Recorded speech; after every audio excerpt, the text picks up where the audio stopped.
What's up, my beta bros? Maine-iac here. It is officially December 2nd. We took last week off when doing this. The playoff picture as is. The title's still a work in progress, but we are back. The playoff picture has changed dramatically since the last time we have done it. That's kind of one reason why I stepped back last week, was with Thanksgiving off and the games being not. There wasn't too many games or too many changes, so I wanted to wait, see if there was more, and the wait paid off. Now, as you can see here, due to the standings, we have Toronto still at the 1, Milwaukee to the 2, Philly to the 3, but we have Detroit up into the 4th seed, Pacers down to the 5th, Boston down to the 6th seed, Charlotte the 7th, and Orlando sneaking in at the 8th seed in the East with a sub 500 record, currently 2 games ahead of the next closest team, which would be the Washington Wizards. Just analysis overall on the seeding, biggest surprise to me here would be the fact that Miami and Washington currently aren't in. Also, Detroit being up to the 4th is kind of a surprise. Celtics are currently 13 and 10, so I'm not going to say they're too much of a surprise right now.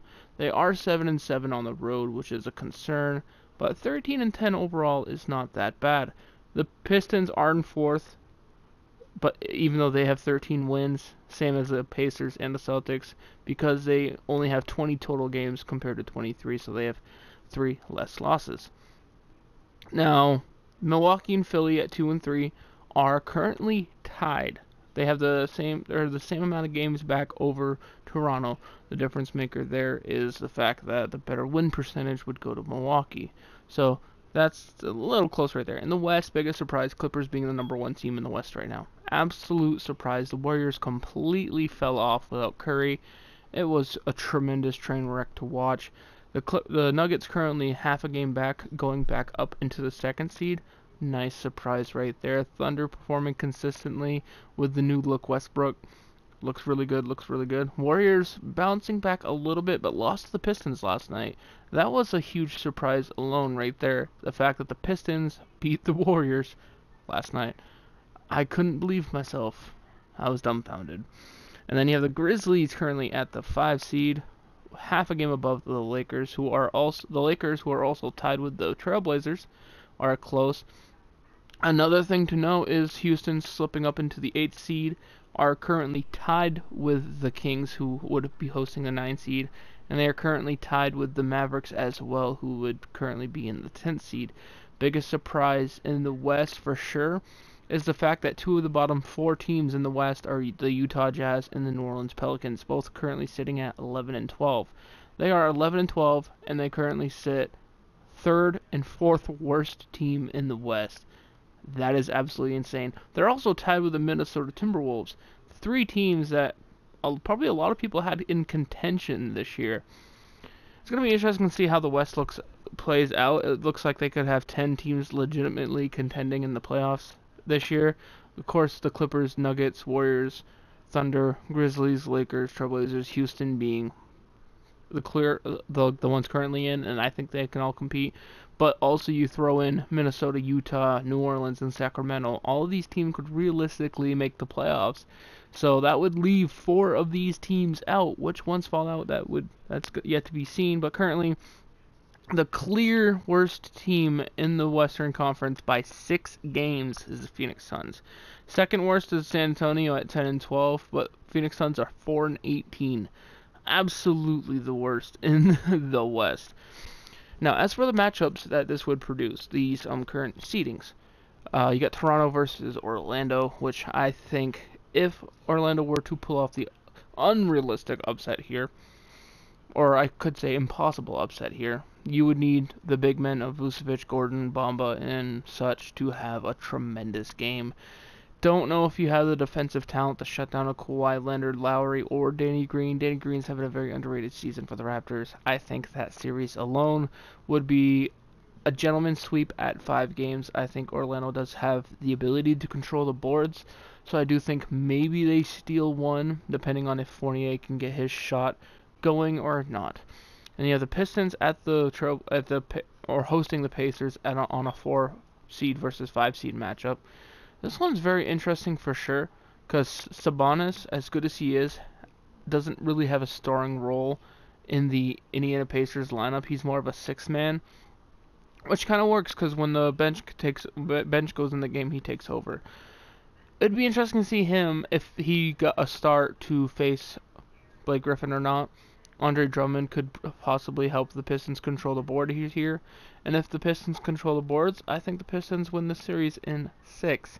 It's very different. It's very interesting, this series, because I believe the Pacers have the outstanding advantage at guard, and the Pistons have the outstanding advantage in the paint with Griffin and Drummond. So it'd be battle of strengths, which is kind of cool. And then you have the Philadelphia 76ers at the Boston Celtics. This current Boston Celtics, although in the last couple of games, Gordon Hayward and Kyrie Irving have both went off to lead the team in both victories. Well, Hayward in last night's victory, and Irving in the previous victory before that. It's concerning how they fall into a funk. And what I mean by that is they stay in the funk. They don't just hit a funk in a game. They will hit a funk in a game and stay in that same funk for a good 10-15 minutes. And it just tears them out of the game. If they have a lead and they fall in the funk, they could just fall absolutely behind. And against this 76ers team, what's different than last year, you can't do that. Sure, they don't have Sarge and Covington, who can stretch you and defend you pretty well, but they have Jimmy Butler now, who provides a dominating matchup against anybody you play at the 2 if they decide to start him at the 2, or even at the 3. It's still a tough matchup for someone like Jason Tatum or Gordon Hayward to handle. I think it would be the 76ers in 6, mainly because I feel like the Celtics could hold home court decently well in games 3 and 4. And then you got the Bucks at the Charlotte Hornets. I think this one could be a 6-game series as well. I think Kemba Walker can take over games, and the consistency of Brogdon has not really necessarily been there as much, and as we saw, the Milwaukee Bucks literally last night just lost to the Knicks, and Hazan just stepped over Giannis, and he just let it happen. So, I think Kemba Walker can step it up a little bit, and they can take a few games. They could realistically also pull off the upset, but I think Milwaukee's a little bit too good at home for the Hornets. And then in the West, you would have the Clippers versus the Houston Rockets, which honestly, looking at this matchup on paper, you would probably assume right away that the Rockets are the number 1 seed and the Clippers are the 8 seed, but it's the other way around. Chris Paul finally healthy, James Harden, the lineup getting fully healthy for the Rockets. They look really, really good. Still no respect for Harden until he stops flopping and being a little pussy-ass bitch. And I apologize for using that language. Until he stops being a drama queen. I think that's more appropriate. But I love Chris Paul. I love Chris Paul's game. I love Capella. He can control the inside. It would be hard for the Clippers to win this series, so I think the Rockets would take it in 7. If the Clippers host the series, I think the Rockets take it in 7. If the Rockets host the series, I think the Rockets take it in 5. Big difference on who has home court. And then you have the Golden State Warriors versus the Memphis Grizzlies. Warriors getting healthy. I think they sweep. Grizzlies possibly signing Joakim Noah, from what I hear. It would be very interesting to have that veteran presence. And never count out a group of grizzled veterans. A group of grizzled veteran Grizzlies. They could always pull off at least a 1 or 2 game upset and avoid the sweep, because they have the talent. They're just, not as young or fast or as efficient. Then you have the Oklahoma City Thunder versus the Lakers. This one's very interesting because it's Russell Westbrook versus LeBron. Matchup, I believe, of when LeBron was in Miami. They had matched up before. I think Russell Westbrook was playing then. It's not because I don't know, it's just because my recollection off the top of my mind when it comes to going back in time when I'm set on this season is kind of fuzzy. It's a skill I'm working on improving. I apologize. But this Lakers team is not that Miami team. They do not have a Dwayne Wade. They do not have a Chris Bosh. Granted, Russell Westbrook does not have a James Harden, and he does not have a Kevin Durant, but he has a Paul George and a Steven Adams. And I think the difference maker here is going to come down to Steven Adams, JaVale McGee, Tyson Chandler, and the likes of those big men. Whoever can control the boards will win the game. And you have absolute ball handlers in Russell Westbrook versus LeBron. Can Paul George defensively contain LeBron enough for the Thunder to win? I don't know, but I just don't think there's enough pieces around LeBron currently. I don't think they're developed enough or if they're playing consistently enough. So I think the Thunder take this one in 7. I'm saying that because LeBron can take over games. We've seen it against the Warriors many times where the Cavaliers had probably no right to win a game against the Warriors, and they managed to at least win 1 or 2. And they have the Denver Nuggets at the Portland Trail Blazers. Nuggets here all the way. I think the Nuggets would take this one in 6. And yeah, I know there's a lot of... I like these matchups. That's why some of them are going 6 and 7 to me. I like Damian Lillard. I like CJ McCollum. I like what they're capable of. Jusuf Nurkic is kind of an underrated power forward center combination for the Portland Trail Blazers. You also got Al-Farouq Aminu, who's playing pretty well. I don't necessarily like Mo Harkless at all, but he could contribute. Denver Nuggets, absolute dominating center in Jokic, Jamal Murray, and stuff like that. I think the Nuggets take this one in 6. I think it comes down to the inconsistency of the Trailblazers. I think the Nuggets can play well enough defensively to make the Trailblazers struggle. And I've seen from time to time when the Trailblazers struggle, they just continue to struggle because it gets into them mentally. So let's see what the NBA 2K thing says. We're gonna always have the computer adjust rotation. And it looks like Luke Amute is currently out, so that kind of sucks. Okay, we got swept. Okay, none of my predictions worked out like I thought. Absolutely 0 of them, and what I mean by that is the Thunder 1 and 5. The Warriors one worked out well. Warriors 1 in 5. But the Rockets swept the Clippers. Absolute domination. Portland beat the Nuggets in 6. Holy shit. Charlotte upset the Bucks. The Celtics upset the Sixers. The Pacers upset the Pistons. And the Magic almost damn near upset the Raptors. That is incredible. But these 4 matchups here, I'll go into them as well because I want to make this series a little bit more in depth, but it won't be as drawn out as the first round. You have the Rockets at the Golden State Warriors. I think this rendition of the Rockets is a challenge to take on the Warriors just because they don't have the depth they necessarily had last year. I think if injuries or inconsistencies mar the Warriors at this point, that the Rockets could possibly steal a couple of games. But I do still think the Warriors take that one in 6.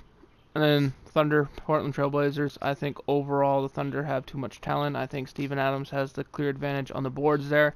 I think the Thunder would win in 5.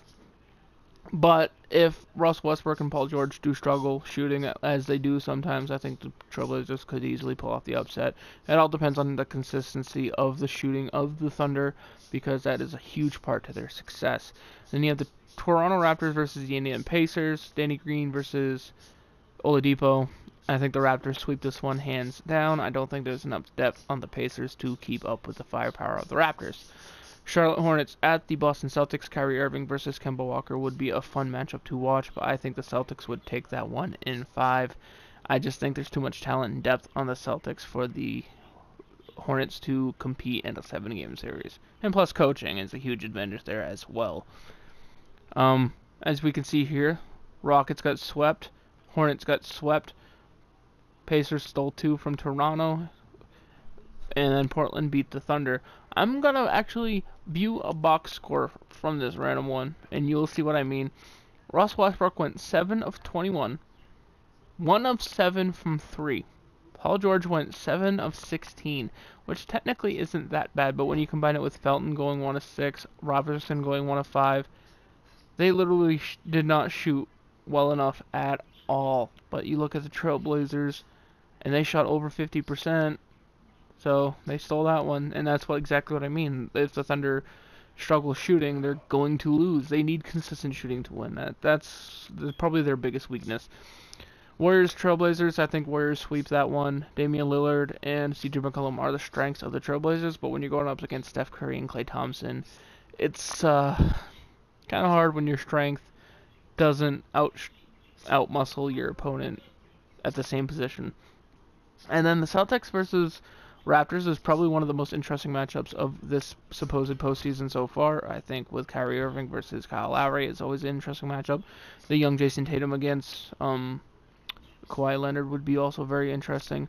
Personally, I would put I would put Baines in every minute that Valanciunas is in.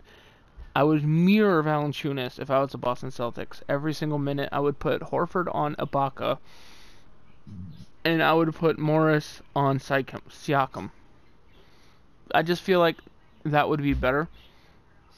Or you could mix around Morris and Horford, and put Morris on Siakam or Morris on Ibaka and Horford on Siakam. It would be very, very interesting because I think this is a pretty steady matchup. I think the Raptors would take it in 7 though. So we go through, and I accidentally sent through the whole round. Kevin Durant is MVP, but we look at it. Raptors 1-5. Trailblazers stole 2 from the Warriors, which is I could see it happening in Portland. Raptors managed to win 2 out of 6 from the Warriors, and once again the Warriors currently win. But I honestly don't have much issue with what happened throughout besides the Hornets sweeping the Bucks. If the Raptors were to face the Warriors, I don't know if their bench has the talent to handle the Warriors too necessarily well. And it also depends on who's at full health. We saw it with the Raptors last year. They were extremely healthy all year, took the number 1 seed, and just rolled through the playoffs until they hit LeBron and then just fludged it. So it would be interesting to see who's healthier coming in, because if Steph Curry or Durant or anybody on the Warriors is even a little banged up, this Raptors team can just take over. Anyway, guys, thank you for watching. Let me know if you're still watching at this point. I congratulate you for making it this far, because I'm awfully boring to listen to, and I apologize for that. But if you made it this far, let me know in the comment section down below what you think is currently the biggest surprise of the season. Is it the Clippers being number 1 in the West, or is it possibly the fact that the Jazz and Pelicans are out, or is it maybe that the fact that the Orlando Magic would currently be in the playoffs? Anyway, guys, I'll see you next week. Peace.